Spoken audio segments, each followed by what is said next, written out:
Bonjour et bienvenue dans cette émission spéciale. Réchauffement climatique, économie d'énergie, transition énergétique sont des enjeux majeurs pour les années à venir. Et pour cela, il faut prendre l'avis de tous et voir ce qui se fait de par le monde. Michel Derdevey, bonjour. Bonjour. Vous êtes secrétaire général d'Enedis et vous avez organisé le 11 décembre dernier, juste avant le One Planet Summit, un side event, une journée de conférence où vous avez invité des acteurs majeurs, des réseaux d'électricité. Mais j'avais une question avant de découvrir ce qui s'y est dit. C'est quoi un réseau d'électricité? C'est quoi ces réseaux intelligents? Alors vous savez, d'abord les réseaux, c'est un certain nombre d'éléments techniques. C'est 1 300 000 km de lignes, c'est des postes un peu partout en France. Mais c'est plus concrètement, pour vous et moi, un compteur à notre domicile. Et les réseaux, ça embarque toute une problématique d'infrastructure. C'est petit à petit, depuis un siècle, les réseaux de distribution sont partis des grandes villes françaises et se sont développés pour aller dans le monde rural, pour connecter l'ensemble des citoyens français de manière égale, avec d'ailleurs un souci d'égalité de traitement, de péréquation tarifaire, de modèle qui renvoie à une dynamique solidaire de notre pays. Et puis le réseau, c'est aussi, ne l'oublions pas, 38 000 salariés. Enedis, c'est une très belle, une très grande entreprise qui est concessionnaire sur 95% du territoire et qui est, bien entendu, complètement impliquée dans la transition énergétique, d'où le side event que vous évoquez. Mais quand on parle aussi de réseaux, c'est pas que la France. Les réseaux, maintenant, s'internationalisent, sont interconnectés. On parle de réseaux intelligents. C'est quoi cette mutation en cours qui existe déjà pour les téléspectateurs qui nous écoutent? Bien sûr, c'est un mouvement qui s'est déclenché un peu au plan mondial depuis une dizaine d'années. Quand le président Obama arrive à la Maison-Blanche en octobre 2008, il emploie le terme « smart grid », réseau intelligent. Partout dans le monde, les réseaux, ils s'adaptent, ils mutent. Ils s'adaptent à quoi? Ils s'adaptent à l'arrivée des énergies renouvelables, de l'éolien, du photovoltaïque, qui sont des énergies décentralisées, territorialisées. Ils s'adaptent à l'arrivée du numérique, du digital. Aujourd'hui, les données qui sont véhiculées dans ces grands réseaux sont de plus en plus nombreuses. Elles sont utiles pour les collectivités. Elles permettent au plan local d'avoir des politiques de transport, de lutte contre la précarité plus efficaces. Et on voit que la transition énergétique, donc, ce n'est pas chacun chez soi. Ce n'est pas le repli dans ma maison avec mon panneau photovoltaïque ou avec ma turbine éolienne. C'est un mouvement qui impacte l'ensemble des systèmes et l'ensemble des infrastructures. Et donc les réseaux intelligents, ils doivent accompagner ce changement profond de la société et du modèle énergétique. Parce que vous parliez tout à l'heure de réseaux de distribution. Donc ces réseaux de distribution, ils sont interconnectés. Si on prend la France, on est en relation... Alors, ces réseaux de distribution sont interconnectés à l'intérieur du pays, oui, puisqu'un département est lié à un département voisin, une région française est reliée à une région voisine. C'est d'ailleurs la raison qui permet que la Bretagne, qui ne produit que 8% de l'électricité qu'elle consomme, soit pas un incident majeur. Tous ces réseaux sont solidaires. Et les réseaux, cette fois-ci de transport, sont des réseaux qui, au niveau international, connectent les pays entre eux. La France a 46 interconnexions avec les pays voisins qui, en temps réel, font qu'il y a des exportations d'électricité ou des importations. Ça dépend de la météo, ça dépend des prix de marché au niveau européen, ça dépend de beaucoup de phénomènes. Mais vous voyez, l'électricité, c'est à la vitesse de la lumière quelque chose qui circule sur ces grandes infrastructures. Et bien entendu qu'il y a un optimum de solidarité qui s'établit petit à petit à travers ces réseaux. Alors justement, la question des réseaux, c'était un point central de la table ronde que vous avez organisée, des tables rondes que vous avez organisées lors du Side Event le 11 décembre dernier. Je vous propose de redécouvrir la deuxième table ronde avec des invités de marque. Il y avait notamment Madame Perry, une ministre. Je vous propose de découvrir, alors il y a beaucoup de choses en anglais, c'est traduit, mais vous allez découvrir des approches internationales. Écoutez. So we are lucky today. We have a minister, the UK minister. Aujourd'hui, nous avons le ministre du Royaume-Uni pour le changement climatique et l'industrie, et elle va nous parler des news pour l'anglais. Je remercie notre hôte Enedis de m'avoir invité. C'est un sujet très très important puisque au Royaume-Uni, nous sommes très conscients que les nouvelles technologies changent notre façon de consommer l'énergie. Et ça change d'un réseau très centralisé, très passif, vers un système beaucoup plus intelligent. Et ça représente un défi. L'innovation des réseaux et les réseaux intelligents représentent un défi pour démocratiser le système en quelque sorte. Donc, nous sommes 4e dans le monde en recherche en énergie. Nous sommes des leaders en Europe dans les projets de démonstration dans les réseaux connectés. Donc, plus tôt cette année, nous avons mis en place un plan pour des réseaux connectés avec notre régulateur Ofgem, avec 28 mesures que le gouvernement et l'industrie vont devoir prendre afin de mettre en place cette transition vers l'énergie verte, permettre aux entreprises de vraiment stocker leur énergie verte, permettre le chargement intelligent des véhicules électriques. Un des 5 véhicules électriques est fabriqué en Angleterre et il faut aussi un réseau de chargement et aussi essayer de trouver une solution pour le fait que tout le monde souhaite charger son véhicule en même temps. Donc nous avons mis en place quelques solutions. Nous avons aussi récemment publié notre feuille de route pour la croissance verte. Nous sommes depuis trop longtemps en silo. Les logements, les entreprises, les industries.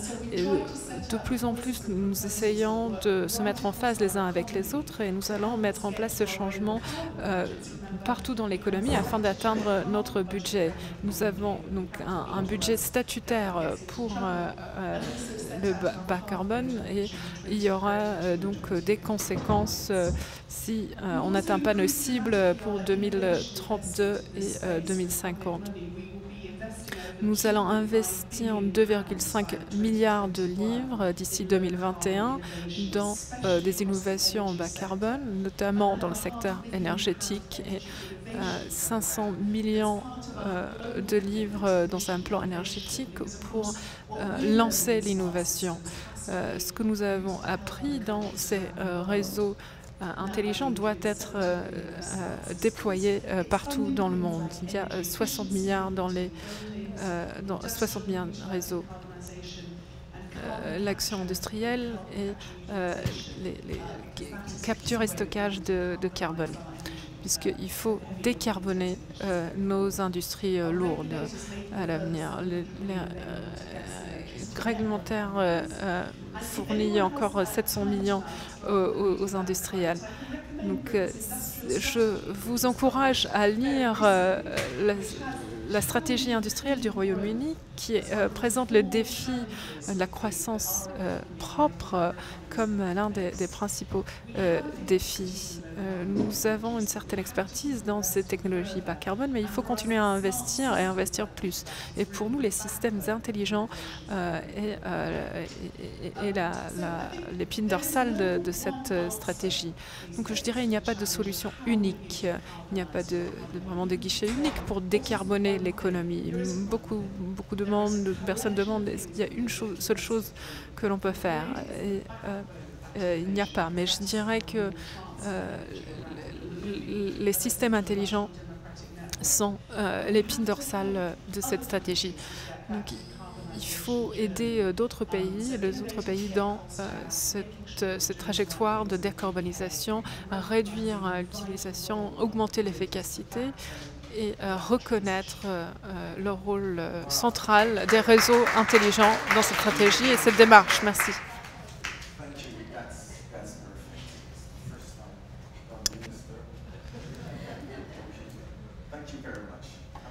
Merci beaucoup. Je voudrais maintenant donner la parole à Régis Kumar Pillai. Vous êtes le président de Smart Grid India, réseau intelligent Inde, et vous êtes également président du Indian Smart Grid Forum, le forum des réseaux intelligents en Inde.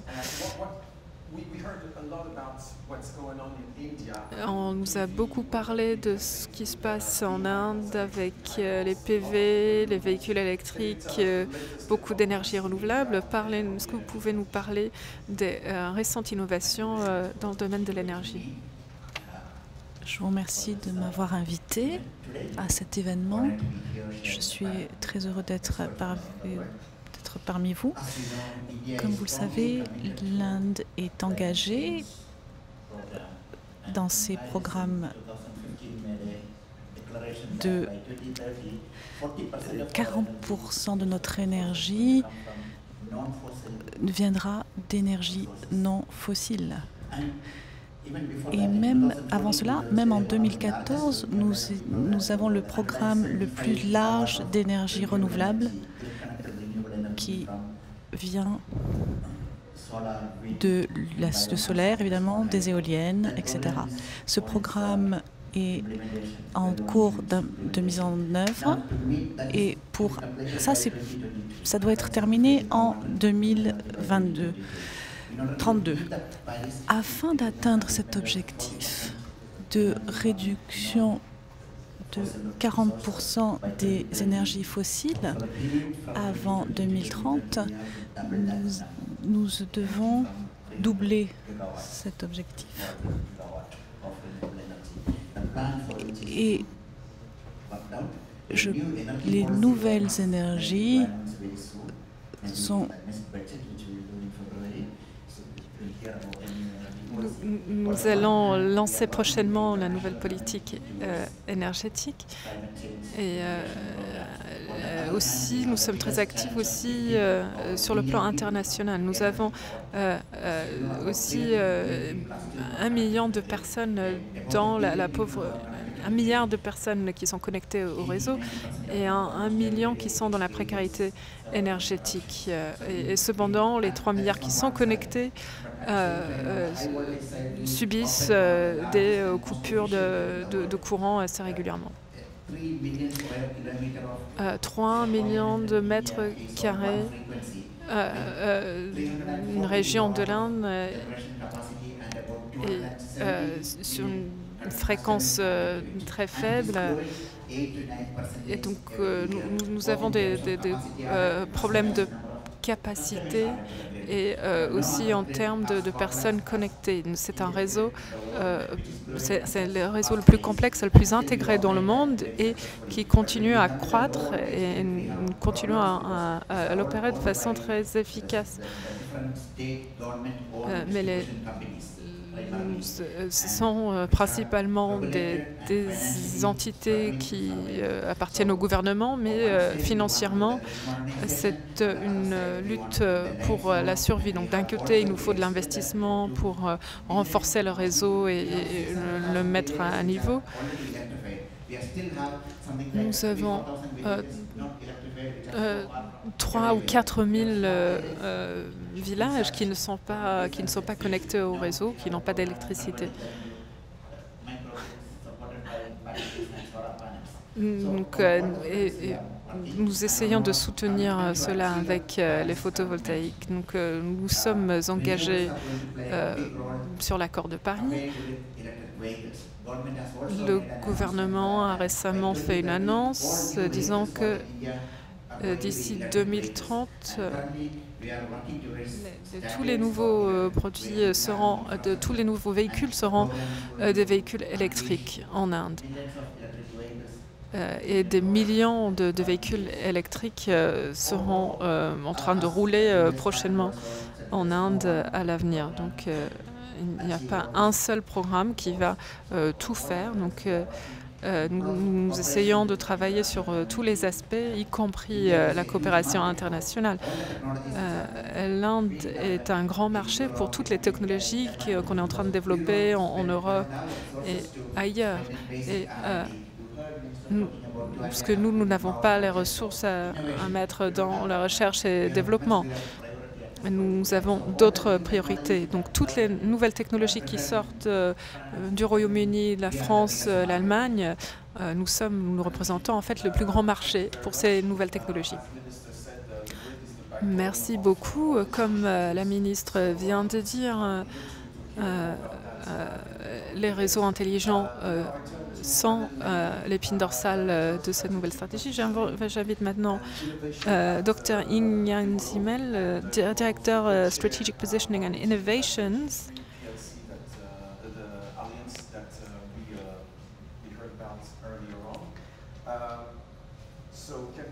Pouvez-vous nous dire quelques mots, comment vous voyez le réseau du futur?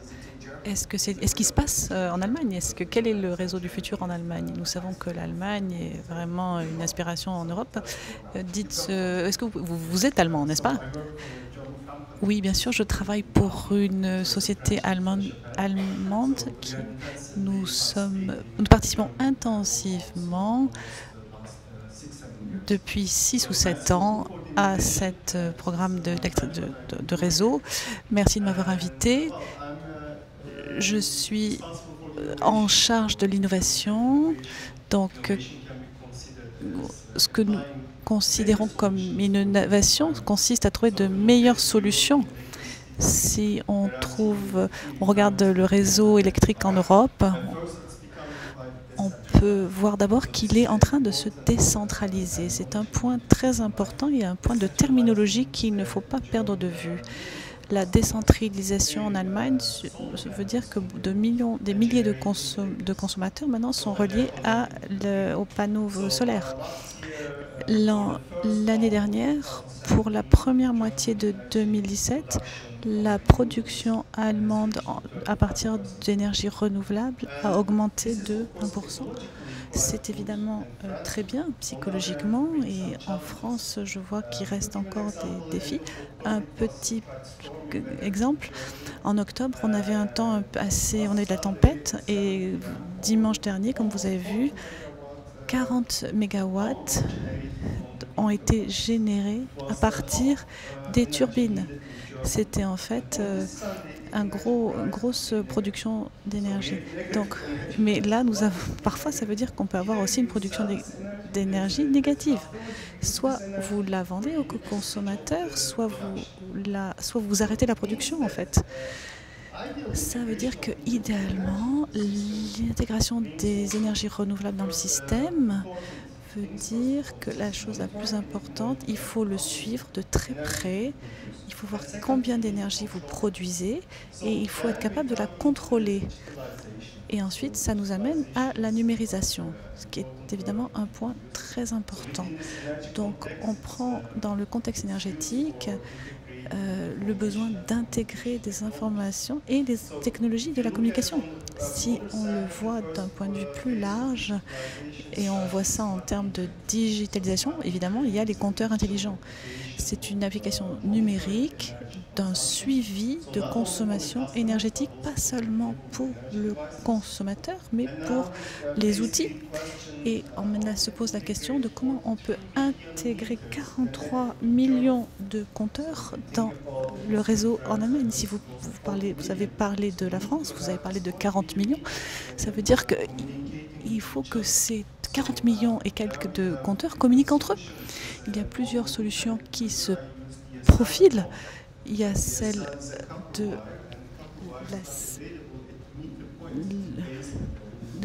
qui nous permettrait d'avoir des points, de contrôler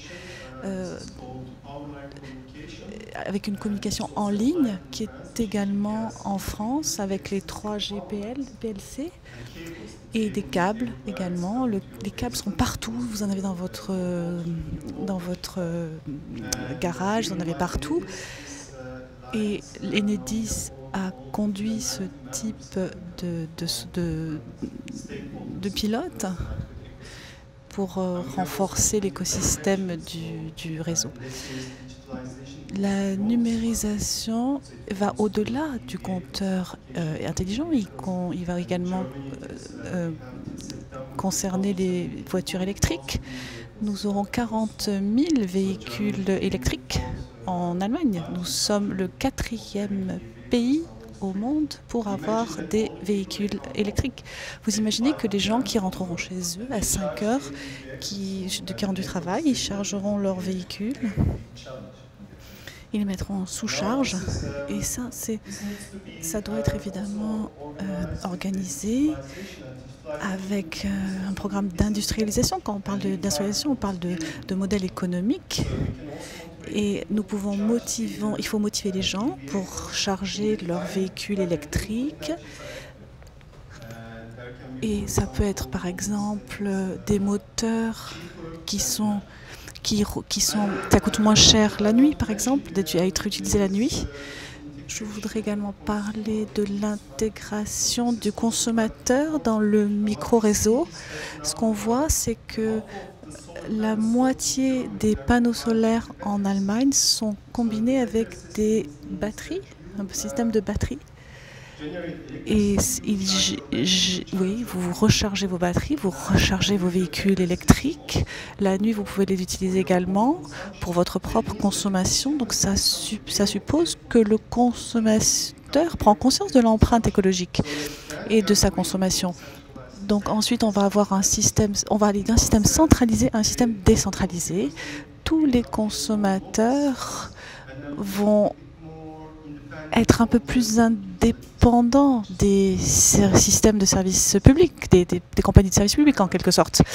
Je vous remercie. L'Allemagne est très en avance, effectivement, dans ce domaine. J'ai hâte d'entendre les questions qui seront posées par la suite.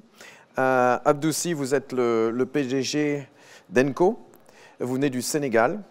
C'est une entreprise de services énergétiques. Vous travaillez avec de nombreux gouvernements pour électrifier l'Afrique. Je ne sais pas si c'est votre grand dessein. Parlez-nous des obstacles à la transition énergétique en Afrique. Merci de m'avoir invité.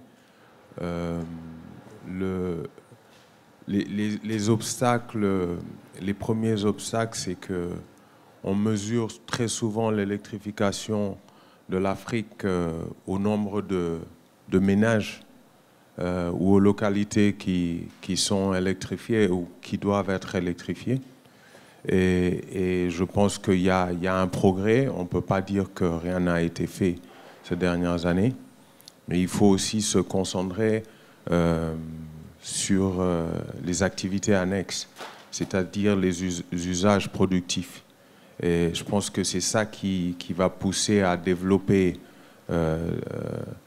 des activités génératrices de revenus et permettre justement à ces ménages de pouvoir s'acquitter de leurs devoirs, parce que même si l'électricité doit être à bas prix, elle ne peut pas être complètement gratuite.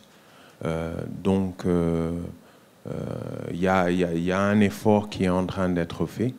Les objectifs aujourd'hui ne sont pas toujours atteints. Et pour une raison, je pense qu'il faut également impliquer les gens du secteur privé un tout petit peu plus. Tout à l'heure, dans le premier panel, j'ai entendu un échange qui était intéressant, à savoir que Daniel de la Banque africaine de développement a parlé des nombreuses promesses qui ne sont pas toujours remplies. Je pense que parfois, quand on parle des promesses, par exemple, qui ont été tenues lors de la COP21 qui était ici à Paris il y a, je pense, 2 ans de cela, on annonce que la France ou l'Europe doit mettre tant de milliards d'euros dans l'électrification de l'Afrique. Parfois, on a envie de sourire parce que la plupart de ces crédits sont des crédits recyclés qui font partie des programmes qui datent de plus d'une dizaine d'années. On ne dit pas véritablement il n'y a pas assez de transparence justement sur les montants annoncés. On dirait qu'on les annonce juste pour clore les conférences. Et je pense qu'il faut donc un peu plus de transparence sur la réalité de ces crédits-là, d'un côté. Et de l'autre, le modérateur disait, notre cher ami Dario disait qu'il fallait peut-être arrêter de donner juste de l'argent à ces pays. Mais il n'y a pas qu'une seule solution. C'est une série de mesures qu'il faut prendre. Et il y a eu un sommet Union africaine, Union européenne qui a été organisé il y a une semaine à Abidjan, où beaucoup de chefs d'État de l'Europe et de l'Union africaine étaient réunis. Et à travers justement la réussite de cette transition énergétique, il y a une question qui revient toujours, c'est comment faire à travers l'énergie, à travers justement cette efficacité-là, comment faire pour retenir, et je vais être très direct, retenir les Africains chez eux. En fait, c'est ça la question. Et on ne peut pas retenir les Africains chez eux si on ne peut pas trouver des activités génératrices de revenus pour ces Africains-là dans les localités où ils habitent. Et il faut y impliquer les gens du secteur privé. Et pour impliquer les gens du secteur privé, il faut voir quels sont les maux dont souffre ce secteur privé. Comment quelqu'un, et je vous le dis en tant que membre du secteur privé, on peut dire que les bailleurs de fonds, les institutions financières internationales, la Banque mondiale, l'Union européenne, l'AFD, toutes ces institutions-là amènent des fonds. Les gens ne se rendent même pas compte du temps et des procédures de passation, des réglementations pour justement pouvoir débourser tous ces financements-là, qui prend énormément de temps. En plus, il n'y a pas de mesure d'accompagnement pour les gens du secteur privé.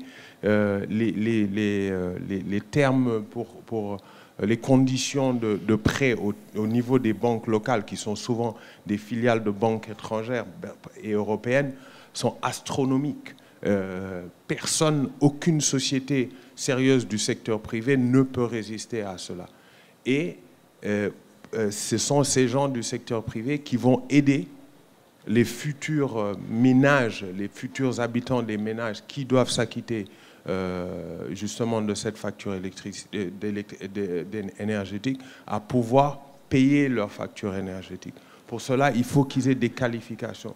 On n'a jamais vu dans le monde, et même en Afrique, un bon tailleur chômé. On n'a jamais vu un bon plombier chômé. On n'a jamais vu un bon agriculteur chômé. On n'a jamais vu un bon menuisier chômé. C'est un peu chez nous, c'est pareil. Hein. Exactement. Donc, s'il y a un problème, c'est qu'il n'y a pas de bons plombiers, il n'y a pas de bons menuisiers, il n'y a pas de bons tailleurs. Et s'il n'y a pas de bons menuisiers, et de bons tailleurs et de bons plombiers, c'est parce qu'il n'y a pas des gens pour les former. Et ce n'est pas l'Union européenne ou les gouvernements qui vont former les gens.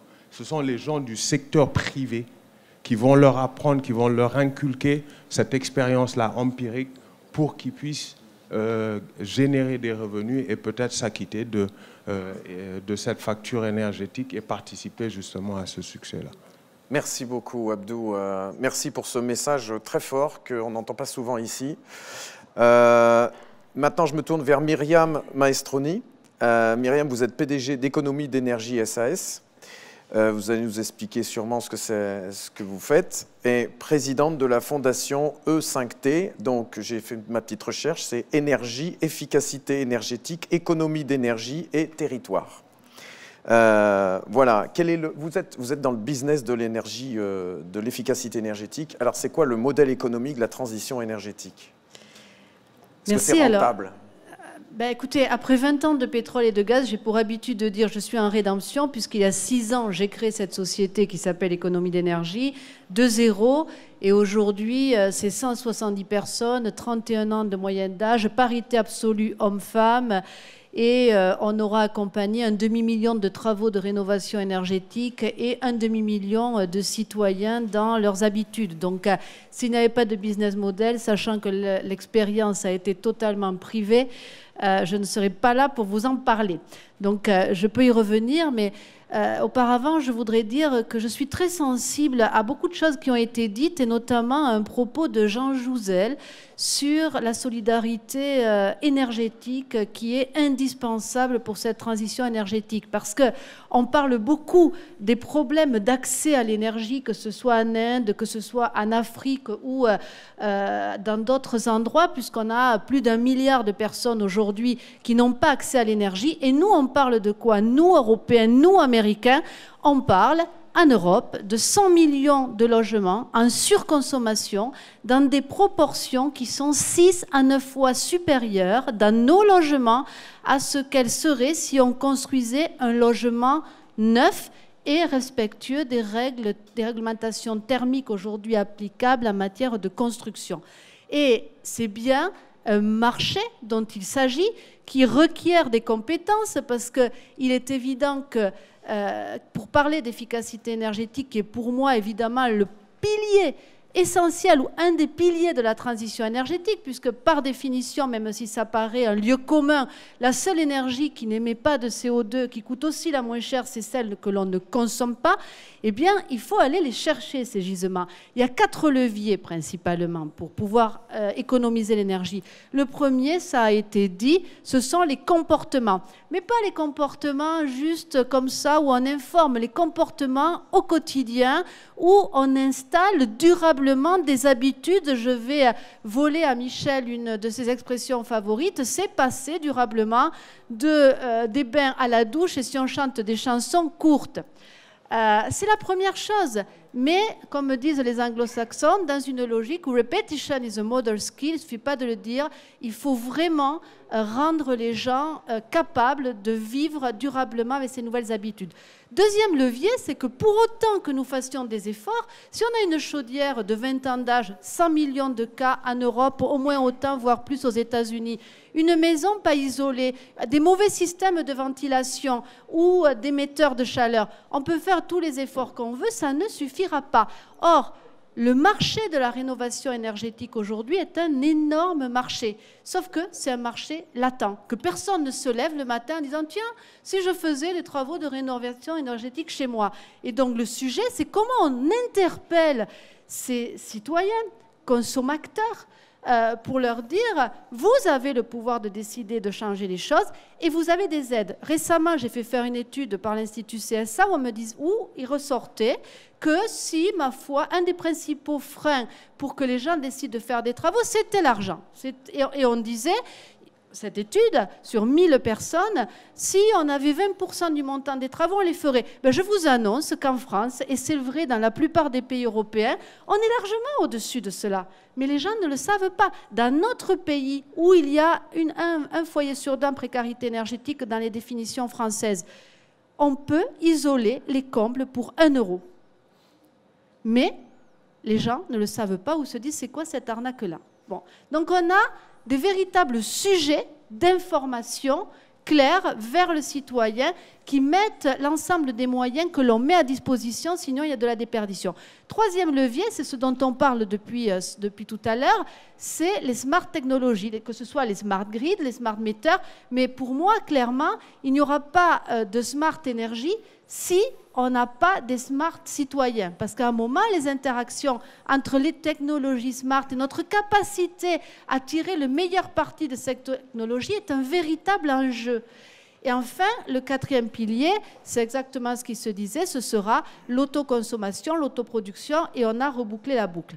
Donc, ayant analysé tout cela, la société que j'ai créée, totalement privée à nouveau, est rentrée dans, évidemment, une logique qui aurait été impossible à construire sans la digitalisation. Je tiens à le dire. Pourquoi? Parce que sans les outils digitaux, les efforts financiers à réaliser pour toucher le plus de Français possible. Aujourd'hui, nous avons 80 plateformes.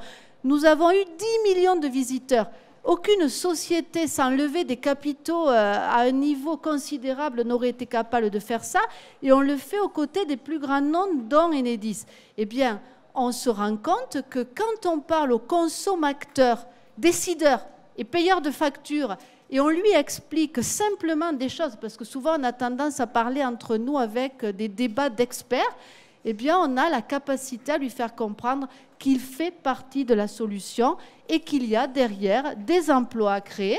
Mon entreprise en est un exemple, c'est les emplois directs. Mais sur les emplois indirects, le sujet qui a été abordé de la formation, moi aujourd'hui ce qui m'inquiète, ce n'est pas de mobiliser plus de gens pour faire des travaux, c'est qui va les faire ces travaux. Parce que quand on fait le tour de nos centres de formation d'apprentis en France, sur la section plomberie, on a 3, 4, 5 personnes, il y a plein de ces lieux-là qui ferment, parce que, est-ce qu'aujourd'hui pour quelqu'un de jeune, on a su rendre suffisamment exciting cette idée de devenir plombier ou pourquoi pas demain énergéticien rénovateur avec un nouveau langage, avec une nouvelle impulsion? Non. Et je crois qu'il y a des efforts à faire globalement pour que cette transition énergétique, oui, avec l'urgence qui a été évoquée, puisse se faire en incluant tout le monde, les jeunes, les moins jeunes, et avec les ressources que nous avons à notre disposition aujourd'hui. Alors, moi, il y a une question, justement, Madame la Ministre, vous parlerez en premier, et j'aimerais que tout le monde réponde à cette question. On vient de voir, en fait, qu'ici, le rôle de l'État est quand même... est important. On parle du secteur privé, mais à quel point le rôle de l'État peut faire changer les choses? On va profiter d'avoir une ministre pour demander ça. What is the role of state and how is it pivotal in this regard? Thank you. Merci beaucoup. Donc ça a commencé à couper. Merci. Moi, si j'avais une seule recommandation pour tous les pays ici, ce serait vraiment de passer en acte dans la loi sur le changement climatique. Ceci permet que cette transition survit à tous les différents changements de gouvernement. Nous avons 5 budgets. Nous avons une commission indépendante sur l'énergie avec des conseillers experts. Et je dirais que c'est la seule chose qui nous a permis à plus décarboner et à avoir plus de croissance dans ce domaine dans le groupe des G7.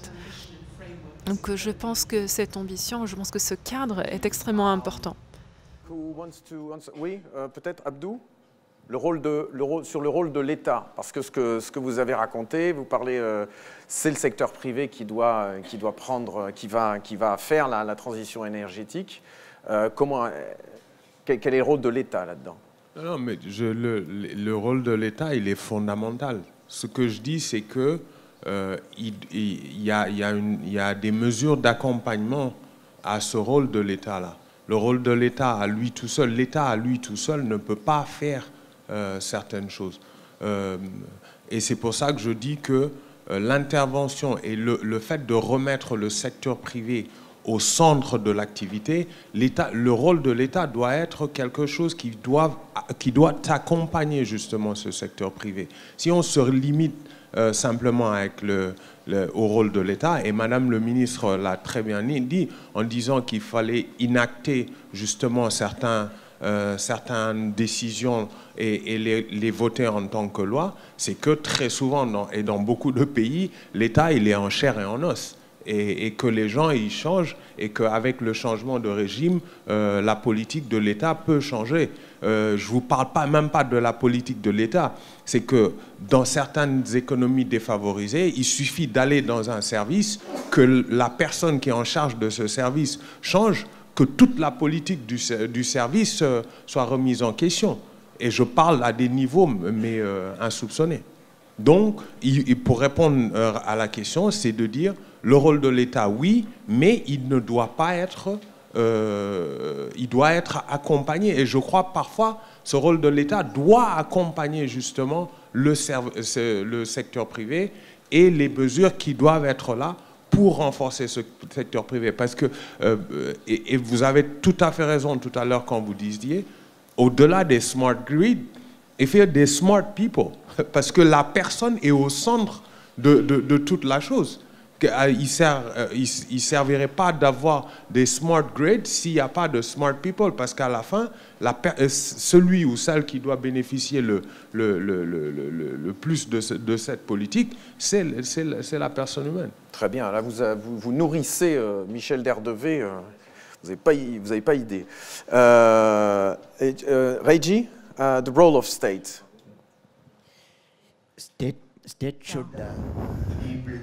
Il devrait permettre le marché de sorte à ce que le secteur privé puisse participer davantage et puisse faire un accès faisable à tout le monde. C'est le rôle fondamental de l'État. Les technologies vont jouer aussi un rôle très important dans le réseau de demain, c'est très clair. Nous parlons de l'intégration de réseaux et il va y avoir des micro-réseaux qui vont être connectés au réseau et il va y avoir donc un réseau large qui va être découpé en plusieurs micro-réseaux. Ce qu'on peut également imaginer, c'est que chaque bâtiment sera un bâtiment connecté, sera un bâtiment interactif qui générera lui-même ses données, qui saura les stocker, etc. avec des ressources différentes et qui pourra donc les rendre attractives.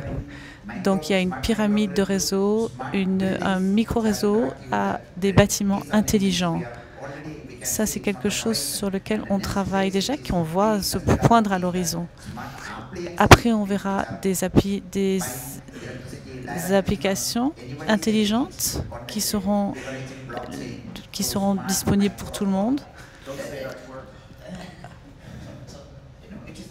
C'est là. Ça arrive déjà. Et les gens peuvent agréger toutes ces plateformes. Nous allons libérer la blockchain et ça arrive déjà. Ça arrive en Europe, ça arrive en Amérique. Donc le réseau va être complet, un mix complet, un mélange complexe d'applications intelligentes qui interagissent entre elles. Et cette tendance est irréversible. Et nous allons la voir arriver dans de nombreux pays. Les véhicules dont on parle pour ce réseau, ils vont faire partie également de ce réseau. Et ça va créer un changement encore plus profond parce que aujourd'hui, vous utilisez vos voitures pour 2 heures. Donc c'est très cher. Et la voiture autonome, vous pourrez avoir un taux d'utilisation de 10 fois plus élevé sur les routes. Et tout cela sera actionné en fait par le réseau. Ça sera l'évolution à laquelle nous allons assister. Ensuite, on pourra peut-être voler également et inventer d'autres types de moyens de transport. La technologie, les régulations, tout va se mettre en place. 90% des nouveaux modes de transport seront également connectés à la ville intelligente. Donc, comment on peut se demander comment on va transporter les passagers? Et pour les politiciens et les décideurs, ils vont devoir choisir s'ils veulent faire des autoroutes ou des voies pour que les avions puissent voler, en fait, des voies aériennes. Donc tout ça va arriver, qu'on le veuille ou non. Je vous remercie. Il y a Star Wars qui sort dans 2 jours, donc on a déjà un petit aperçu du futur qui nous attend grâce à vous, Raji. À vous, nous avons besoin évidemment d'États intelligents, tous très politiquement corrects, des gouvernements qui vont prendre des bonnes décisions. Les bonnes décisions pour un cadre réglementaire, c'est très important, comme on en a parlé. Chaque consommateur devient participant du marché. Et il a besoin donc d'un cadre pour réguler cette énergie. Nous avons également d'un cadre pour les échanges d'énergie intraterritoriales. Donc il y a des petites villes, par exemple, entre l'Allemagne et la Hollande, les Pays-Bas, qui devraient pouvoir être capables d'échanger de l'énergie avec un transport donc, pour cette énergie. Ce sont des business models que nous allons mettre en place. L'autre chose importante, c'est le projet de financement. L'Allemagne commence à lancer un grand projet de financement de 200 millions d'euros. Et je pense qu'il sera, même si ce sont un projet de financement plus local, ce qu'on devrait faire également, c'est d'organiser des projets de financement interrégionaux entre les pays développés et les pays moins développés.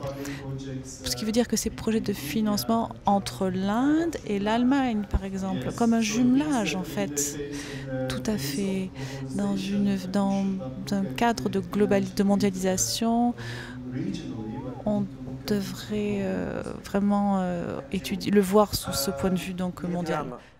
Est-ce que vous avez une proposition pour le sommet de demain ?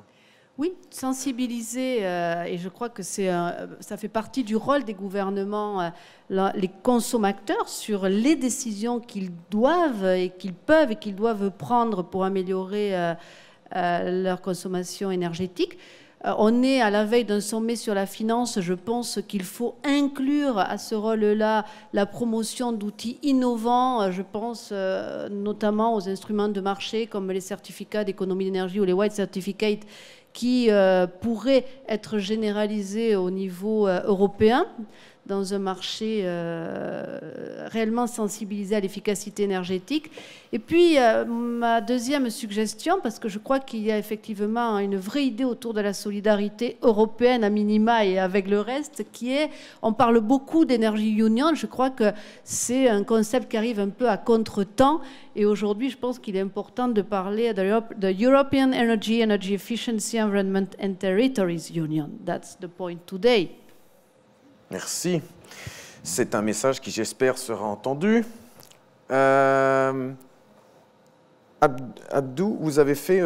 quelle est votre recommandation au sommet pour demain? Voilà, j'en ai déjà parlé. Je pense qu'il faut de la part des gouvernants un peu plus de transparence sur les décisions qui sont prises, parce que quand on est du secteur et parfois quand on entend ce qu'on entend dans les médias, on est parfois un peu dérangé parce qu'on a l'impression que les chiffres ne correspondent pas à la réalité. Donc, il faut vraiment un peu plus de transparence, donc de sérieux sur les chiffres qui sont annoncés. Ça, c'est la première chose. Et il faut absolument impliquer les gens du secteur privé dans les décisions qui sont prises à un certain niveau. Parce qu'ils ont des exigences de résultats qui font qu'ils ne peuvent pas jouer avec la santé de leur entreprise. Enfin, une dernière petite chose, on a parlé d'éducation et j'ai vu, on a vu deux jeunes qui sont venus impliqués, qui sont venus parler. Je pense qu'à un niveau académique extrêmement précoce, il faut inclure aujourd'hui un cours, une sorte de programme didactique dès l'école, dès les premiers âges à l'école. Il faut apprendre aux jeunes. Je suis venu, moi je donne parfois des cours dans des petites écoles où j'explique aux jeunes en fait qu'est-ce que l'énergie solaire, comment ça fonctionne. Et je pense que aussi bien sur la transition énergétique de manière générique et autres, il faut essayer d'inclure ça dans des programmes académiques à l'école et à un très jeune âge, du fait des enjeux. Ok. Anil, what is your suggestion to the heads of state? Panel, what is your recommendation? Anil. Oui, d'un côté, on voit que les pays développés font de bons progrès en termes de décarbonisation.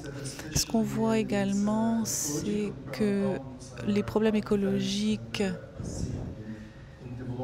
dans les pays en développement. Je mets la Chine en fait dans ce groupe de pays en développement. Ce qui est très important, c'est d'avoir une collaboration et d'aller au-delà des modèles économiques et d'être plus intégré dans notre approche en lançant des projets et en finançant ces projets, et en fait aussi de nous détacher des aspects négatifs du système, et ça veut dire d'être moins orienté sur le consommateur, mais d'avoir une discussion ouverte avec lui en fait. Reiji, une petite recommandation courte. Je voudrais une collaboration internationale au niveau des gouvernements qui ferait en sorte que toutes les économies émergentes pourraient avoir une adoption plus rapide du réseau. Nous écrivons aujourd'hui des règles, en fait. Il y a 4 règles qui existent. On ne sait pas exactement ce qui a été adopté en Europe et nous connaissons que ces 4 règles, en fait.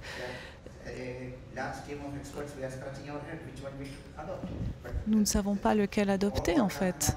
Mais il faut vraiment parler des technologies qu'on va adopter dans les années à venir. Et on devrait avoir une seule règle partout dans le monde, la même. Et ça rendrait donc une intégration au réseau plus rapide. Vous avez suggéré, c'était le premier en fait à avoir cette suggestion en tant que ministre. Non, vous avez dit d'avoir une loi sur le changement climatique. C'est une suggestion qui est très simple et qui peut être très efficace. J'en ai une autre. Moi-même et mon collègue du Canada, nous avons passé une loi sur le charbon parce que nous avons compris que certains pays ont besoin de temps pour cette transition. Mais des pays comme nous-mêmes, où l'énergie qui est générée du charbon est passée de 40% à 2% l'année dernière, nous avons une production d'énergie qui est pratiquement sans charbon. Donc ça, c'est une grande réussite. Et nous sommes très heureux de partager cette expérience et d'encourager les autres pays à se détacher du charbon.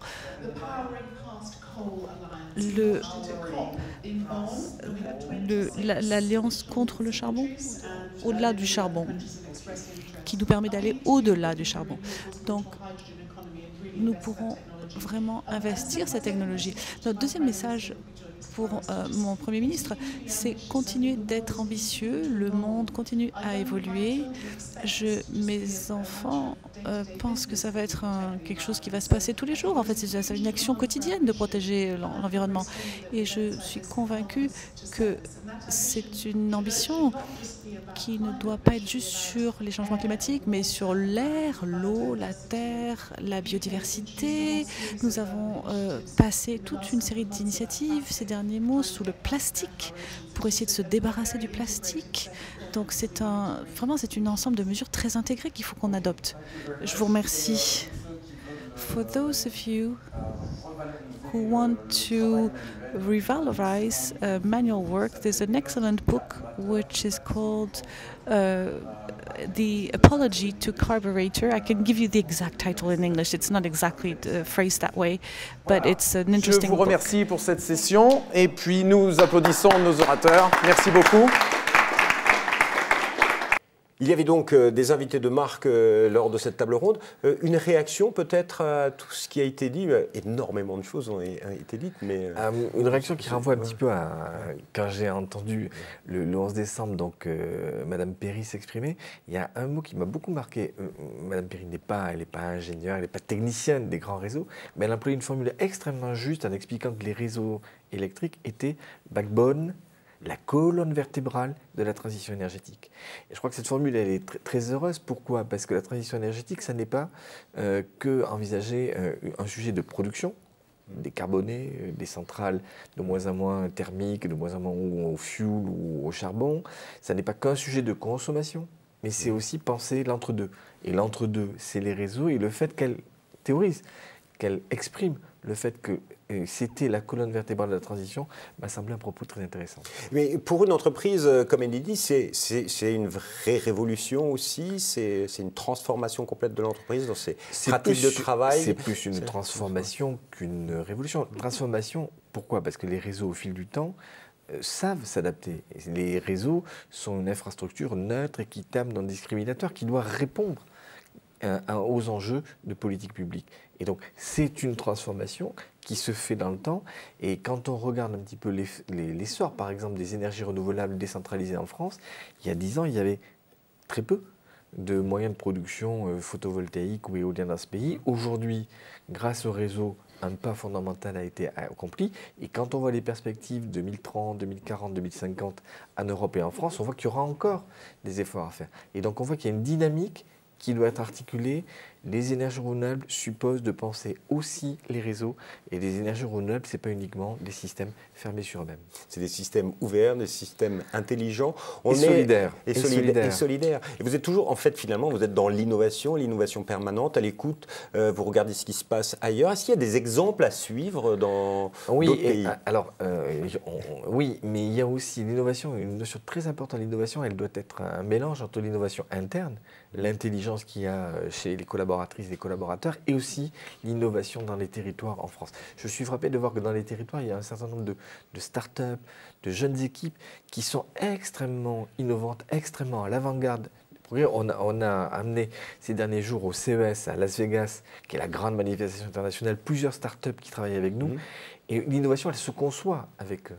Et le réseau, il n'est pas pensé que par les femmes et les hommes du réseau, il est pensé aussi par l'écosystème autour. Donc l'open innovation, c'est-à-dire ce travail avec l'écosystème, il est fondamental dans la démarche de notre entreprise. Que ce soit sur... que ce soit au niveau national ou au niveau international. Sur la distribution, bien sûr. Bien sûr. D'accord. Monsieur Derdevet, merci infiniment. On a mieux compris ce qu'étaient les réseaux intelligents, les réseaux de distribution et les enjeux de la transition énergétique aujourd'hui. On se retrouve bientôt pour une nouvelle émission spéciale. Vous pouvez bien sûr retrouver l'intégralité de ces tables rondes sur notre site internet et celui d'Enedis, www.enedis.fr/OnePlanetSummit. On se retrouve bientôt pour de nouvelles émissions. Au revoir.